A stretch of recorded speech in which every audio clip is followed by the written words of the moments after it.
Hello everybody, my name is Justine and you're watching Gagged with Jade. Yes!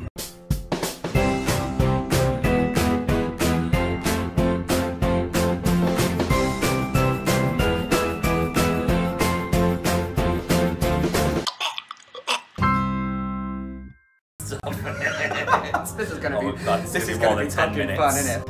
Hello and welcome to the first ever episode of Gagged with me, Jade, Justine. Each episode I will be interviewing a different queen and we'll be just talking about lots of general shit really, do you know what I mean? Having a bit of fun, having a bit of laugh. And our first ever guest is none other than my beautiful clowny looking sister. It's Fanny Burns! Hey, yes, it's me. Hiya. Stop it. Stop it. Hi, kids. Alright, bitch. Can I swear in this? You can do what the fuck you want, darling. Wow, don't say that to me, dear. Go on, what you got to ask? No, there's no underage guys around, is there? well, you don't want to see who's filming. Well, I know. Can we just point out it's Halloween? Yes, this is obviously our first episode is going live on Halloween, and we're doing a very special Halloween episode. It's not really Halloween, we're just basically dressing up Halloweeny, to be quite honest. You know what I mean? Yeah, it's not a Halloween episode. Yeah. We're just. You know, we planned. You know, no, it's complete fluke. Anyway, we can do. Busy queen. So Fanny. Yeah. Tell me. I mean, I know the story, but enlighten the people at home that might not know. How did you start drag? How did you get into it? What was the... Well, it started on a murky night back in 1995. And I've always been a performer, I've always been a singer, did clubs and pubs as a teenager, 8 years working for Haven Holidays as a rep. Then I ran a pub for 3 years because I had enough of entertaining. I was like, no, done now, had enough. And I met the legendary Miss Thunderpussy. Yeah, so basically she was like, oh my god, you should do drag. I was like, nah, bit weird, bit odd, don't want to dress as a woman for a living, it's a bit strange. And then one day I was like, you know what? Yeah, I'm just gonna give it a go. And she got me to do a bingo of hers from her Sunday bingo, and was like, come on, you're gonna cover me this week, and you're gonna do it in a dress. And do you know what? I loved it. I absolutely adored it. And I was like, my god, I need to be back on the stage. And that's where. And she named me as well. She named me Fanny Burns. I didn't want to be called Fanny Burns. I was gonna be called Rear End. That was gonna be my drag name, Rear End. You heard it here first. Very apt for you, darling. Rear End. But she's like, no, and she got me a gig in Manchester, and she went, I've told them your name's Fanny Burns. I was like, bitch. And yeah, that was it. That was Fanny was born, and I'm really glad that's my name now, because I think it very much suits your character. My character, which is just basically me in a dress. And a wig. Many names, many faces. Some of them are not broadcastable. So obviously you've been doing it 2.5 years. Yes. You kind of just fell into it, didn't you? Yeah, very much so. Have you got any advice? What would you say to anyone who wants to do drag but doesn't quite know how to start and how to get the career that you've got? So, well, my advice comes from Thunderpussy. I'm basically reiterating advice that was given to me but obviously works. Drag Idol was a great start for me, yeah. A national competition. But I think before you do that, you've got to have an act. Yeah. You've got to have the songs, you've got to have the catalogue, you've got to have the repertoire with an audience. You've got to be able to entertain, and it's not as easy as people. No, it's hard to hold an audience. It is sometimes, yeah. And sometimes you're just like, why am I even here? But like, it's the money. I mean, it's the joy of the craft, boys and girls. It's the joy of the craft. I'm not getting paid for this. I don't know. I'm sat here. Proceed. So obviously 2.5 years. You're working in the majority of venues across the UK, the big venues. Stop it, please. Do you have any aspirations, anywhere you want to go, anything you want to proceed with? Do you know what? I don't. Shania Payne singing in the background, everybody. We do not own the rights to the music. Neither does she. Downloaded it illegally off YouTube.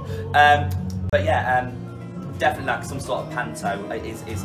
I'm happy doing what I'm doing. I'd love to do like a West End show. Be part of kind of a group again would be nice. Like a cast. Yeah, like a cast of people. To be able to go into at night and it's the usual faces and oh, how's your day been? Blah blah. I mean, we have a great relationship. Yeah. There's a few queens that will phone at 3 o'clock in the morning, have a chit chat on the route home, and you're one of them, which is nice. But it's not the same as having somebody physically. No. It gets quite lonely, doesn't it, drag? Oh yeah. There we go.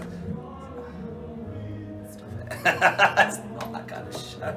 We'll do that one afterwards. Go on RedTube. RedTube. Fanny Burns and Red Jade sheep. Justine defile a twink. See, I can be funny. More like defile a Twinkie, dude. Honestly, I'm hungry, I'm starving. Not eating at least 2 hours. No matter what level you're at, whoever you are, I think entertaining is about entertaining. Yeah. And to make people happy and enjoy themselves for 45 minutes to an hour is an amazing feeling, and sometimes you forget that. Do you know what I mean? I think sometimes it's nice to walk away and go, actually, I've changed something, I've made somebody laugh.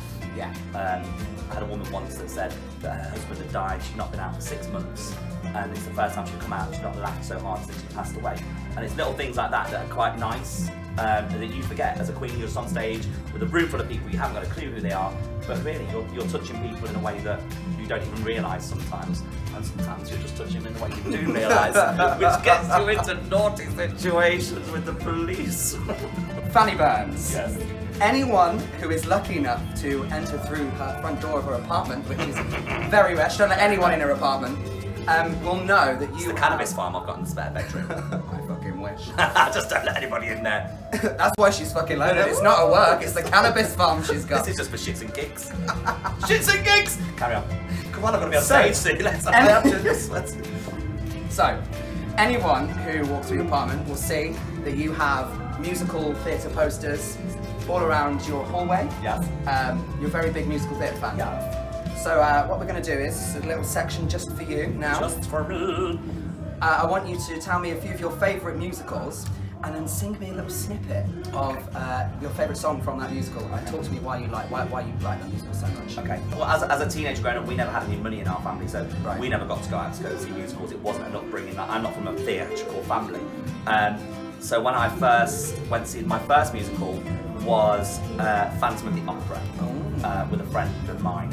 And I tell you what, it's always been a musical that's stuck in my head because it's your first West End show. You're going to London, it's exciting, and if you've ever seen Phantom, like the effects, it's just such a good musical. It's mind-blowing. And like I just love the Phantom. Yeah. Past the point of no return, no backward glances, and all that kind of jazz. Do you know what I mean? Because it's very theatrical. Yeah, it's very theatrical. It's like he's very like, whoa. And I love that kind of deep resonance. The one I've seen the most has got to be Wicked. Yeah. I saw it, I fell in love with it, and it's just iconic. I think it's very clever how it's taken the Wicked Witch's story and flipped it around to show the other side to show that there is ultimately two sides to every story. Yeah. I'd sooner die defying gravity. As if every drag queen doesn't sing that, do you? Do you know what I mean? Don't know what you're talking about. Don't know what you're saying. Lastly, this is going to be a little featured segment, so every single queen is going to be doing this. I'm prepared, she has no idea what's coming. So we like to finish episodes. Please don't be an orgy. I'm not prepared, I'm not ashamed. I mean, you like that. Back on track. We like to finish every episode with impressions. Okay. Now, I love an impression. Do you remember when you get the spud and you cut it out, put it in paint, and then put it on a piece of paper? different kind of impressions. So, are there any people that you do impressions of, or you can do impressions? Yes, I think I can. Yes, I've actually done a couple of voiceovers. One for Thunder Pussy. Yeah. And one for Mary Hinge. Yeah. And of course, a lot of people do it, but I think I'm actually quite good at it. Yeah. If you ever called Fanny Burns and got her voicemail, you'll know. Yeah. You'll know already I forgot about it. that she likes to do an impression of the X Factor man. Is it the Peter voiceover? Dickinson? Peter Peter Dickinson. I don't know what his name or something. So Here's my answer phone message. I forgot I did that because I don't call myself. Hello, you've reached Fanny Burns. That's how you don't do it. That's how you don't do it. Go on. What are you going to give me? So, the X Factor man Yeah. selling tampons. I did have another one prepared, but I Okay. completely forgot it. That's just the first thing that came to my head. Okay, tampons. That's a concern. All right. It's your time of the month. Get your Tampax Compact ready for any situation. It's time to face the period. Yes. On the spot, Oh kids. my god, that was So fucking fabulous. cute. So, have you got any others? Any more?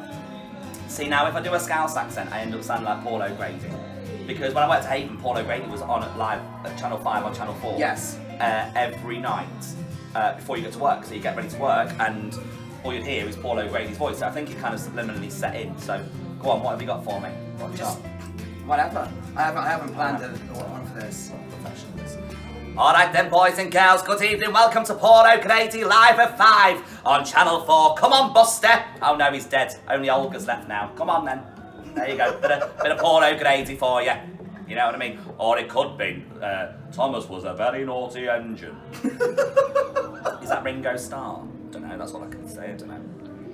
Do you do any impressions vocally, like singing? So can you impersonate any artists? I don't think I can, to be honest. I can't really sing a lot today, to be fair. Should we try some? Who are we going to do? What? Try give Cher a go. Come on. If I could turn back time. That's more like Jack off Will and Grace. How about how about Britney Spears? Britney. Oh baby, baby, how was I supposed to know? That's as far as you get with Britney. Maybe not. No, obviously not. I can't be multi-talented in every aspect of my life. This is pretty much what our 3-hour phone calls in the car consist of. It's getting too warm down here. It is, isn't it? Woo! So on that note. On that note. I don't even know what we're doing here. I think we're wrapping up. We're wrapping up. Do a show. We're wrapping up. Always wrap up. I learned that the hard way. She was nearly pregnant. Anyway, carry on. So boys and girls, thank you very much for watching Gagged with me, Jade, Justine, and obviously our first ever special guest, the wonderful Fanny Burns. Stop it. Please. Until next time. They're applauding at home, I can hear them. So yes, thank you for watching, and until next time, if you're not being gagged, they're just not doing it right. Bye. Bye. Hey, thanks for watching. Don't forget, if you enjoyed this video, use the buttons below to like, share, and subscribe to keep updated on more videos like this.